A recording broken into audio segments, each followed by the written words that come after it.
Welcome, ladies and gentlemen, to another Star Wars Galaxy of Knights of the Old Republic. Is that the name of the game? Yep, that's the name of the game.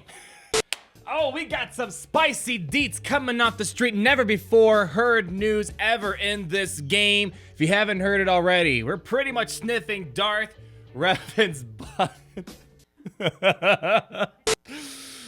Oh, it's time to close the chapter for the General Grievous month. So much left to be desired. We pretty much know everything about Grievous at this point, to a good extent, I think. You know, we see him do a lot of good things on offense against Revan. Not perfect. You're pretty much at the whim of Revan, and he might be good in Grand Arena. Besides that, we're hoping for more, but it's time to move on. The sun is setting for Grievous, but of course, we're continuing our year-long streak of Old Republic, Trium, Scion, Nihilus running things, and then we ran into Bastila, and then of course, the Lord and Savior, Jedi Knight Revan. But as you guys have known, if you followed the channel for a while or just played Galaxy of Heroes, we're kind of building up to the next element of Knights of the Old Republic, and we pretty much have basically confirmation that Darth Revan is coming to the game. So we have a lot to talk about in this video today. Obviously, we're going to talk about Darth Revan and Malak because that's kind of alluding to what's happening very soon, and some other stuff for Territory Wars that people might be happy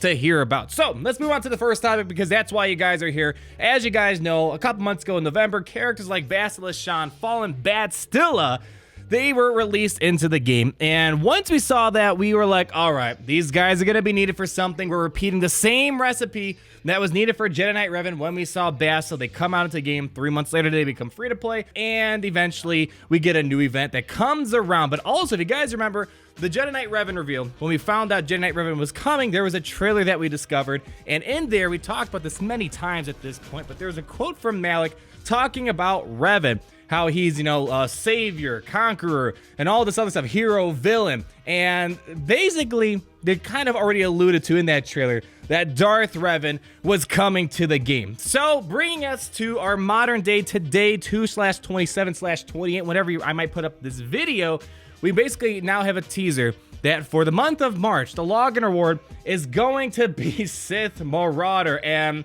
that right there kind of opens up the books for a lot of things, but we can narrow it down quite a lot, I think, because basically there was a little oopsie that kind of showed that there's something coming with 3 Zetas that's going to work well with Sith and potentially HK-47. So you guys probably already saw this at this point. I had my nose deep down into the Grievous hole trying to make this guy work, but around the time of the Magna Guard and Droideka kit reveal, we saw there was a little screenshot from one of the videos out there that showed that during the intermission screen where you pick your battles, we saw that there was a squad setup where you basically had the Gamorrean Guard with 3 Zetas and HK-47 and a bunch of Sith. Now, of course, there's always that oddball chance that the Gamorrean Guard could get a rework with 3 Zetas. It works very well with Sith as the leader, but obviously, lore-wise, that's probably not going to happen. So if it's not going to be Darth Gamorrean Guard, unfortunately, what else has 3 Zetas? Well, if we kind of do order of operation, the only 3 Zeta characters that happens are journey-based characters, whether it be Jedi Knight Revan, or Commander Luke Skywalker, or Jedi Training Rey. These are characters that gets 3 Zetas, so it looks like we're gonna probably get an Ancient Journey very soon for Darth Revan. If we kind of allude to what we saw in that screenshot, we also see that HK-47 had a Zeta as well and was in one of those testing lineups that you saw in that screenshot. And when we think of HK-47, we already got that rework stance they did a couple months ago. They changed his artwork around a little bit, which made us think he's getting a rework soon. But maybe it was a teaser that he is going to be important for the future of the game. And now going into March with Darth Revan high, pretty high at this point for the game, it looks like HK-47 will get a rework and a Zeta. And since HK-47 has a close relationship with Darth Revan, very likely that we're going to get an Ancient Journey for Darth Revan probably very, very, very soon. And the last thing that kind of confirms that HK-47 will get a Zeta and rework potentially, aside from that screenshot, is in the most recent Road Ahead blog post at the very bottom, we kind of see an HK-47 code. If you guys remember or know, HK-47 is known for calling humans meatbags. So between that Road Ahead blog post kind of teasing HK-47 a bit, seeing the screenshot with HK-47 and a Zeta, we already got some reworked animations for HK a couple months ago, and seeing the 3 Zeta Gamorrean Guard / Darth Revan. Looks like March is going to be a dark side KOTOR month, and the Sith Marauder being the login reward definitely kind of seals the package, I think. We're probably 99% certain it's going to happen this month. My prediction is Darth Revan's going to come, especially after that screenshot I showed you earlier. It seems almost certain Darth Revan's going to come.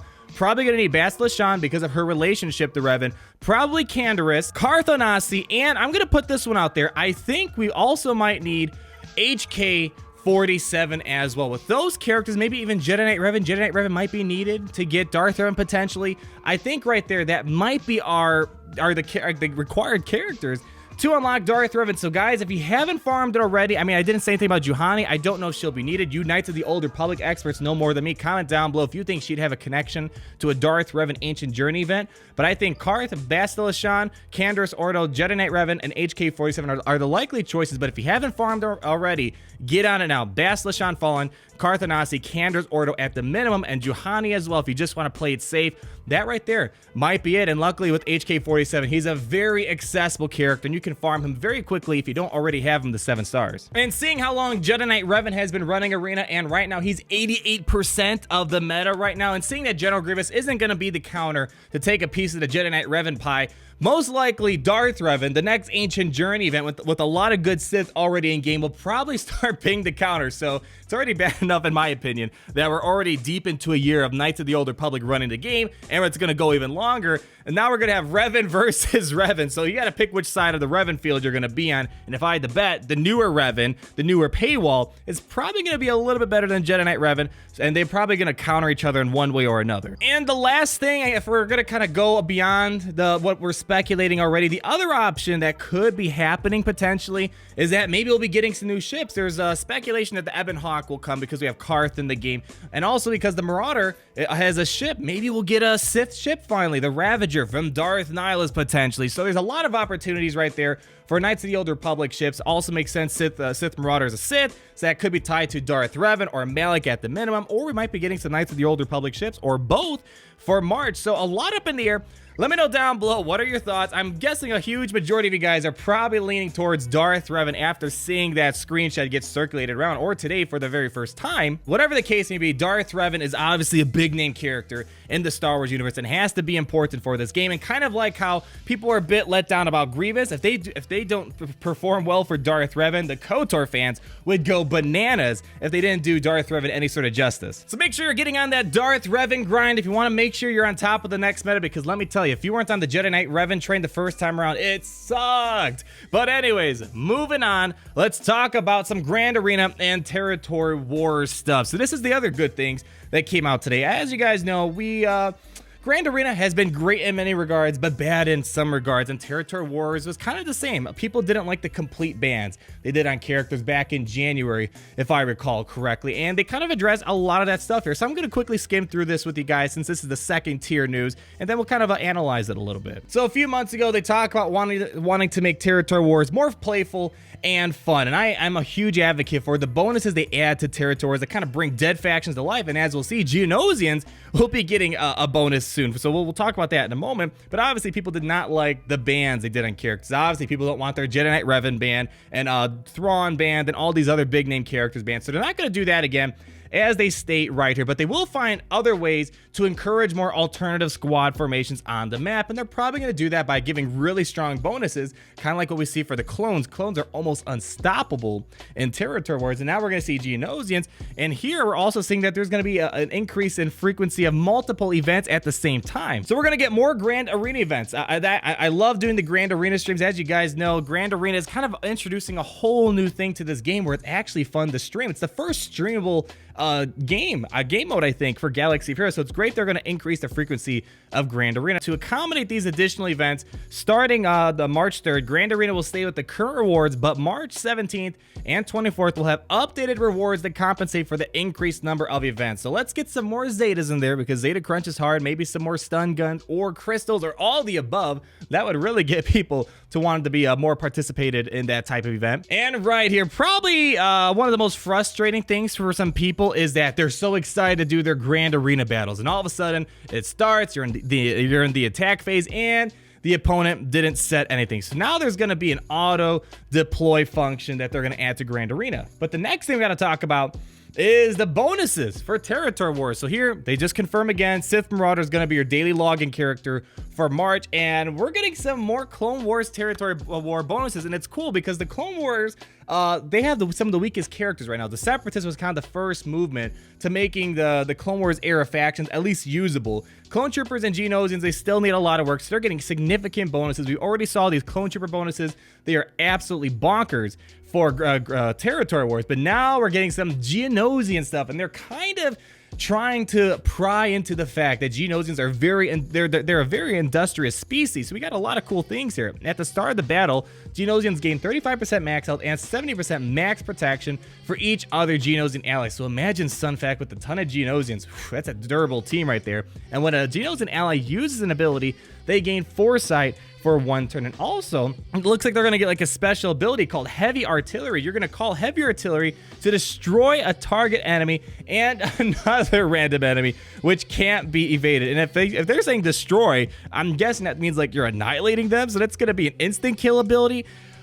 Man, and when a Geonosian ally uses an ability, they reduce this ability's cooldown by 1, and this cooldown can't be reduced any other way, and it's shared across all Geonosian allies, and it starts on a cooldown of 3. So as you see, this bonus right here, it's not really making them like put out huge damage, unlike the Clone Troopers where they're getting a ton of offense and defense and all this other stuff to like put out the damage. They're making Geonosians just durable. They're not they're not like crazy warriors who do crazy damage, but they're very durable. We're gonna have a lot of health, a lot of protection. And the foresight helps ensure that the Geonosians can stick around for a long time. And if they're sticking around for a long time, they're taking you out with their heavy artillery rather than their sheer damage. They're gonna rely heavily on this, kind of like a Darth Nas Annihilate thing, I'm kind of guessing. So this will be kind of interesting. It's the first time we're seeing something like this for Territory Wars. So it's gonna be cool to see how this mixes things up. So I mean, obviously my Geonosians, they aren't, I don't know, do I have any Gear 12 Geonosians? Let's check it out. Yeah, so my Geonosians are in horrible shape, but with all those health bonuses, the protection, foresight, and health bonuses, there might be a good chance that these low gear Geonosians might be okay. We don't have a full set of 5, but we got 4 Geonosians right now. So I'm really curious to see how this pans out. Give us more cool stuff like this, very thematic type of things to make Territory Wars interesting and take these lesser used factions and make them usable for something. But that's gonna wrap it up for today. A lot of big news, but Darth Revan's probably happening this month. Knights of the Old Republic, a lot of good things. And pretty much the rule for this past year, if it's not Knights of the Old Republic, it's not gonna be meta, as we're kind of finding out. So it's gonna be huge. I'm looking forward to some more Sith love. I mean, even people with Revan, they're getting sick of Revan versus Revan and Jedi just running things for several months. It's getting stale for a lot of people. So bringing Sith back into viability, they got the good stuff. They just need a good leader to time in, and I'm sure Darth Gamorrean Guard at 3 Zetas will do just that. Thank you guys so much for watching. Comment down below on what your thoughts are for this upcoming March and all this other fun stuff that we got here. Like and subscribe so you're not missing a thing. And until the next video. Party Richter, Party Richter. Down, down, down, down. Party Richter, Party Richter. Son of a bitch. Party Richter, Party Richter. Down, down, down. Goodbye.